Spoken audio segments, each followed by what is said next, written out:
الحمد للہ رب العالمین والصلاة والسلام علی سید الانبیاء والمرسلین وعلی آلہ الطیبین الطاہرین اما بعد فاعوذ باللہ من الشیطان الرجیم بسم اللہ الرحمن الرحیم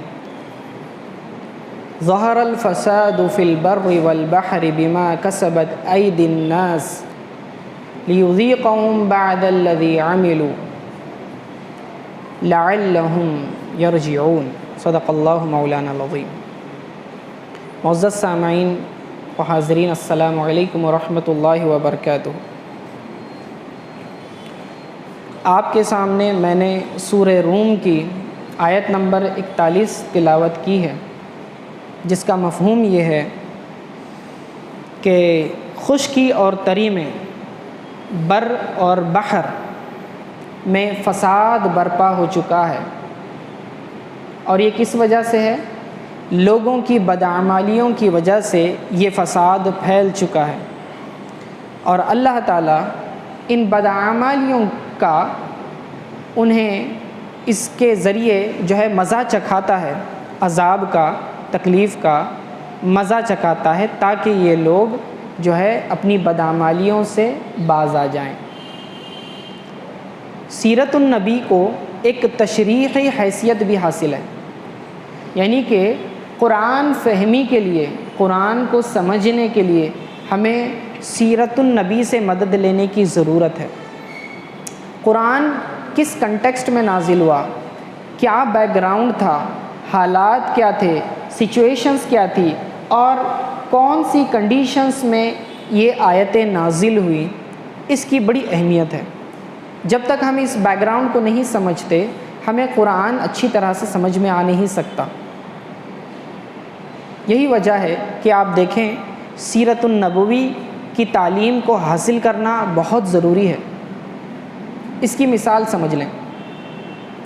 پہلی بات تو یہ کہ جس نبی کو جتنا بڑا مرتبہ عطا کیا ہے، اس نبی کی اتنی زیادہ آزمائش بھی لی گئی ہے، اور ہمارے سرکار دو جہاں صلی اللہ علیہ وآلہ وسلم کا مرتبہ تمام انبیاء میں سب سے اونچا ہے، سب سے بلند ہے، اور ان کی آزمائش بھی حد درجہ لی گئی، بہت زیادہ۔ اسی آزمائش کا ایک پہلو یہ تھا کہ جس سچویشن میں، جس ماحول میں رسول اللہ صلی اللہ علیہ وسلم کو نبی بنا کر بھیجا گیا تھا، وہ سچویشن دنیا کی سب سے بدترین اور خراب سچویشن تھی۔ ان حالات میں دین کی تبلیغ کرنا، اشاعت کرنا اور کلمے کو بلند کرنا، یہ بہت ہی مشکل، کٹھن کام تھا۔ عرب کے اس وقت حالات کو سمجھنے کی کوشش کریں۔ مذہبی حالات کیا تھے؟ دین ابراہیمی کی بگڑی ہوئی شکل تھی، لوگ حج تو کرتے تھے لیکن حج کے ارکان درست نہیں تھے، ٹھیک ہے؟ کعبے کا ننگا طواف کیا کرتے تھے۔ کعبے کے اطراف اور قریش جتنے بھی وہاں پر عرب میں اکثر لوگ تھے، وہ مشرکین تھے، یعنی بتوں کی پوجا کرتے تھے۔ لیکن یہ بت پرستی شروع کیسے ہوئی؟ حالانکہ تعلیم ابراہیم علیہ السلام تو یہ نہیں تھی۔ بنو جرہم قبیلہ سب سے پہلے کعبہ کا متولی تھا، بنو جرہم قبیلہ۔ بعد میں عمرو بن لحی نام کا یہ شخص، اس نے بنو جرہم سے لڑائی کی اور انہیں جو ہے عرب سے نکال دیا، مکہ سے نکال دیا، اور خود کعبے کا متولی بن بیٹھا۔ ایک مرتبہ اسے بہت سخت بیماری لگی، تو کسی نے اس سے کہا کہ اس کا علاج ایک جگہ ہو سکتا ہے، یہاں سے ملک شام چلے جاؤ، وہاں پہ بلقا نام کا مقام ہے، وہاں ایک گرم پانی کا چشمہ ہے، اس کے اندر غسل کر لینا، تمہیں شفا مل جائے گی۔ عمرو بن لحی وہاں گیا، اس پانی سے غسل کیا اور ٹھیک ہو گیا، تندرست ہو گیا۔ تاریخ اسلام میں لکھا ہے کہ عمرو بن لحی نے وہاں کے لوگوں کو دیکھا کہ وہ بت پرستی کرتے تھے، بتوں کی پوجا کرتے تھے، تو اس نے سوال کیا، ما ھذا، یہ تم کیا کر رہے ہو؟ تو انہوں نے کہا کہ نستسقی بها المطر، ہم ان کے ذریعے بارش کو طلب کرتے ہیں، ان بتوں کے ذریعے بارش کو طلب کرتے ہیں۔ وَنَسْتَنصِرُوا بِهَا عَلَى الْعَدُوِّ، اور ہمارے دشمنوں پر مدد بھی ہم بتوں کے ذریعے طلب کرتے ہیں۔ تو عمرو بن لہی کو یہ لگا کہ واقعی یہ کام درست ہے، جس کی وجہ سے ان کو اتنا بینیفٹ مل رہا ہے، تو پھر اس نے کہا کہ مجھے بھی چند بت دے دو۔ تو انہوں نے اس کو چند بت تھما دیے، یہ لے کر آیا اور کعبے میں رکھوا دیے، کعبے کے اطراف بھی رکھوا دیا۔ اب کعبے کے کل 360 بت ہو چکے ہیں، اور ہر مقصد کے لیے الگ بت ہے، بارش کے لیے الگ، رزق کے لیے الگ، ٹھیک ہے، مال میں ترقی کے لیے الگ، دشمنوں پر مدد کے لیے الگ۔ غرض یہ کہ ہر مقصد کے لیے انہوں نے اپنا ایک الگ بت بنا رکھا تھا۔ اور چونکہ کعبہ مرکز تھا اور لوگ حج کے لیے آیا کرتے تھے عرب کے، اگرچہ کہ بگڑی شکل تھی، لیکن چونکہ سینٹر میں یہ کام ہو رہا ہے تو عرب کے درمیان سے، یہ سینٹر سے بت پرستی پھیلنا شروع ہو گئی، اور باہر کے جو قبیلے تھے وہ ان میں بھی جو ہے یہ شرک پھیل گیا، یہ بت پرستی پھیل گئی۔ رفتہ رفتہ لوگوں نے اس کو اڈاپٹ کر لیا، ٹھیک ہے۔ تو عمرو بن لہی یہ پہلا شخص تھا جس نے عرب کے اندر مکہ میں بت پرستی کی ابتدا کی۔ یہ ان کے مذہبی حالات تھے۔ اب ان کے سماجی حالات کی طرف دیکھیں اور کچھ سیاسی حالات کی طرف بھی دیکھیں۔ سیاسی حالات، جو پولیٹیکل کنڈیشن تھی، وہاں کوئی سینٹرل گورنمنٹ نہیں تھی، کوئی سینٹرلائز مینجمنٹ نہیں تھا۔ ہر ایک کے عرب میں الگ الگ قبیلے ہوا کرتے تھے، ہر قبیلے کا اپنا اپنا سردار ہوا کرتا تھا، وہ جس کو بھی چن لیتے تھے، اس میں سے جو بہترین شخص ہوتا تھا اس کو وہ چن لیتے تھے۔ لیکن یہ قبائل جو ہے آپسی فخر اور بڑائی کے لیے ہمیشہ جو ہے کوشش کرتے رہتے تھے، اور ایک قبیلے کی دوسرے قبیلے کے ساتھ جنگیں چلتی رہتی تھی، سالوں برسوں گزر جاتے، نسل در نسل ایک دوسرے سے لڑا کرتے تھے۔ آپ سچویشن کو سمجھنے کی کوشش کریں کہ یہ کتنی ڈیفیکلٹ سچویشن ہے عرب کی، اور یہاں پہ دعوت و تبلیغ کا کام ہونا ہے۔ تو اس میں عرب میں یہ حالات ہو رہے ہیں، جنگوں کا ماحول ہے، بربریت ہے، ظلم ہے، ستم ہے، ہر جیسا چاہے ویسا لوگ اپنی منمانی کیا کرتے تھے۔ جس کے پاس طاقت ہوتی، پاور ہوتی، وہ اپنی طاقت کا ناجائز استعمال کرتا، ظلم کرتا، یتیموں کا مال ہڑپ لیتا، ٹھیک ہے۔ اور جب ہر کوئی شخص چاہتا تھا کہ وہ دوسرے کے مال کو ہڑپے، دوسرے کے قبیلے کے مال کو جو ہے اس کو چرا لے، چوری ڈکیتی رہزنی تو اتنی عام تھی کہ بعض قبیلہ طے جیسا وہ خود اسی سے مشہور ہو گئے، یعنی کہ لوٹ مار کرنا، اس سے وہ لوگ مشہور ہو گئے اتنا۔ اور یہ حالات آپ دیکھتے جائیں آگے آگے کہ عورتوں کا اس سماج میں اسٹیٹس کیا تھا۔ ایک مال کی حیثیت رکھتی تھی عورت، اس کے کوئی حقوق نہیں ہوا کرتے تھے۔ آدمی جتنی چاہتا شادیاں کرتا، جب چاہے طلاق دیتا، جتنی چاہے طلاقیں دے دیتا، اور جب چاہے رجوع بھی کر لیتا۔ سال سال جو ہے اس کو جو ہے اٹکا کے رکھ دیتے تھے، اس کو آزاد بھی نہیں کرتے تھے۔ عورتوں کو قید با مشقت، شوہر مر جاتا تو جیسے کہ کوئی قید با مشقت ہو گئی، ایک گھر میں اس کو قید کر کے رکھ دیا گیا۔ عورت کی جب نکاح ہوتا تو مہر کی وہ مالک نہیں ہوتی تھی، بلکہ لڑکی کا باپ مہر لیتا تھا، گویا کہ وہ مال کے بدلے اپنی بیٹی کو بیچ رہا ہے۔ حالات کتنے سنگین ہیں۔ غلاموں کو مارنا پیٹنا تو یہ تو کامن تھا۔ جانوروں کو جس طرح خریدا بیچا جاتا تھا ویسا انسانوں کو خریدا اور بیچا جاتا تھا۔ ان کی غلاموں کی منڈیاں لگتی تھی، بولی لگتی تھی، غلام خریدے اور بیچے جاتے تھے۔ سودی نظام اتنا بدترین تھا کہ سود کی ایسی لعنت کہ لوگ ایک بار قرض دار ہو جاتے تو اس سود کے چکر سے باہر نہیں آ پاتے تھے۔ غرض یہ کہ اپنا بزنس، تجارت، سامان، گھر بار سب کچھ گروی رکھ دیتے، پھر ایک وقت ایسا آتا کہ خود بھی غلام اور باندی بن جاتے، وہ اس کا خاندان، بیوی بچے غلام بنا لیے جاتے کیونکہ قرض نہیں چکا رہا ہے، اور نسل در نسل پھر غلامی چلتی رہتی تھی۔ لڑکی کا پیدا ہونا عیب شمار کیا جاتا تھا۔ قرآن نے اس کو وضاحت سے ذکر کیا کہ جب لڑکی پیدا ہوتی تو ایسا لگتا کہ اس نے بہت بڑا شرمندگی کا کام ہو گیا اس سے، وہ منہ چھپانے کے لیے ڈھونڈتا تھا جگہ، زندہ بچیوں کو دفن کر دینا، یہ تو ان کے لیے فخر کی بات تھی کہ کون کتنی بچیوں کو دفن کرتا ہے. اور لڑکے پیدا ہوتے تو ماں باپ جو قاتل بن چکے رہتے ایک دوسرے قبیلے کے، اس کا باپ قتل ہو گیا، بھائی قتل ہو گیا، تو اب وہ بچپن سے بڑے ہی اس ذہنیت کے ساتھ ہوتے تھے کہ بڑا ہو کر میں نے بدلہ لینا ہے، میرے باپ کے قتل کا بدلہ لینا ہے، میرے بھائی کے قتل کا بدلہ لینا ہے، بس یہی سوچ ہوا کرتی تھی. جانوروں سے بدترین ان کے حالات تھے، معاشی حالات تھے، لوٹنا اور ڈکیتیاں ڈالنا یہ تو کامن تھا، قافلوں کو لوٹنا. اگر کسی قافلے کو محفوظ ترین جانا ہوتا تو بڑی بڑی رقمیں چکانی پڑتی تھی، ان کو حفاظت کا سامان کرنا پڑتا تھا. ہاں، قریش کو ایک بینیفٹ یہ تھا، چونکہ یہ کعبے کے متولی تھے تو ان کے قافلے نہیں لوٹے جاتے تھے، بلکہ بعض ڈاکو تو یہ ہوتے تھے کہ اپنا مال بھی انہیں لوٹا ہوا دے دیتے تھے.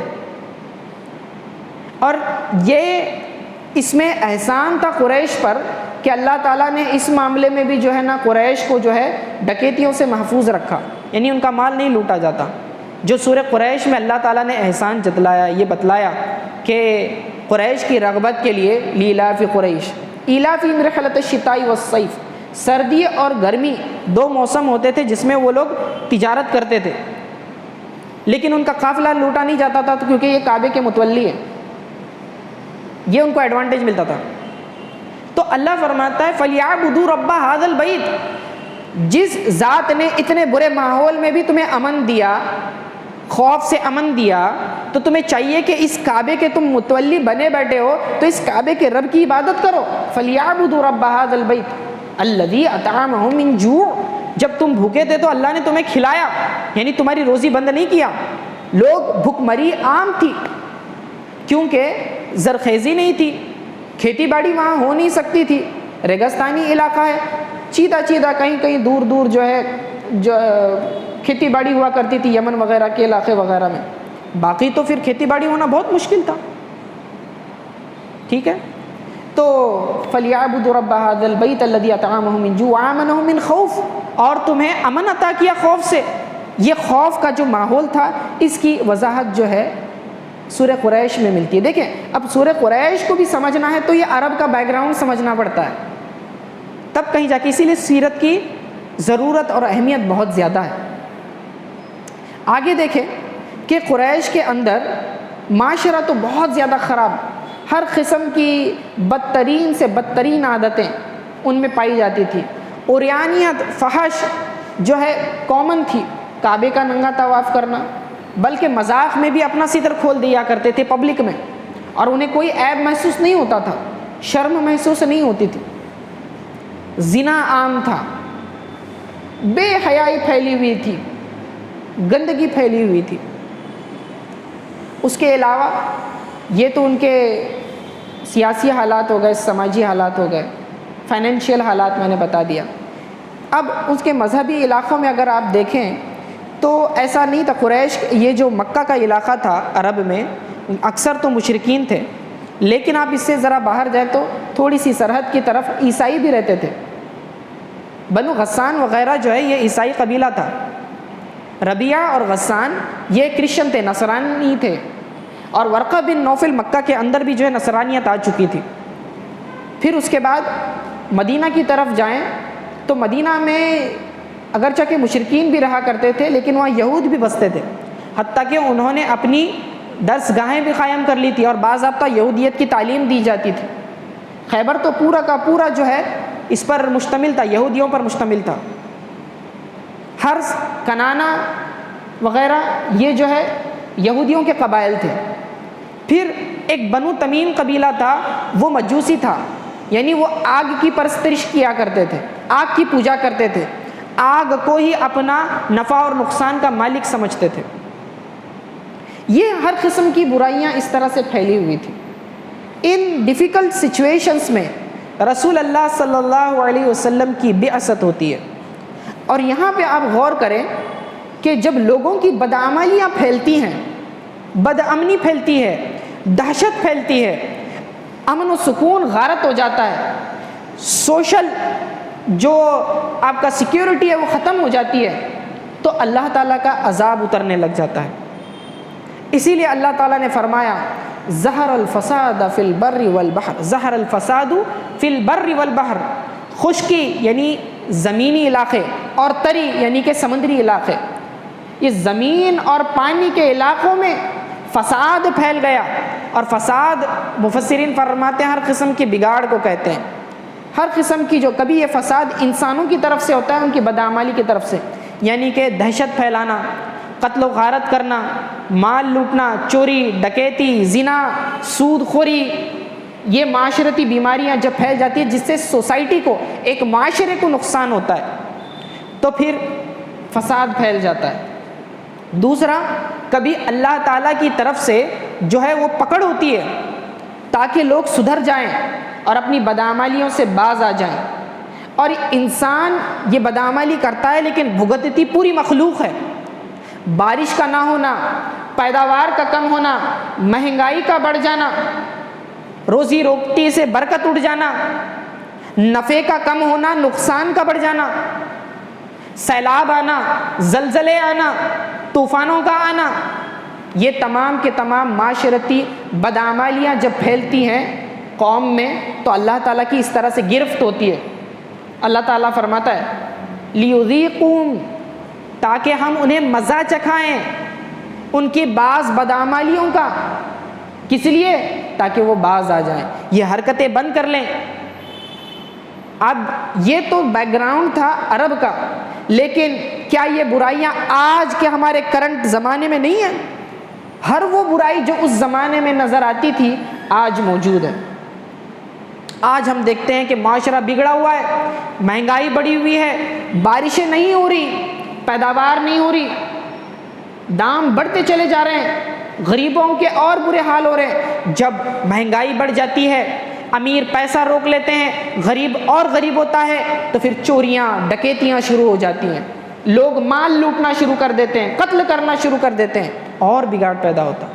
لیکن اس کے ذمہ دار کون ہیں؟ ہم خود ہیں. ہمارے گناہ ایسے، ہم کو لگتا ہے ہم گناہ کر رہے ہیں اس سے دوسروں کو کیا نقصان؟ نہیں، پورے معاشرے کو نقصان ہے، بلکہ پوری قوم کو نقصان ہے، پوری انسانیت کو نقصان ہے. صرف انسان نہیں بلکہ دوسری مخلوقات بھگتتی ہیں.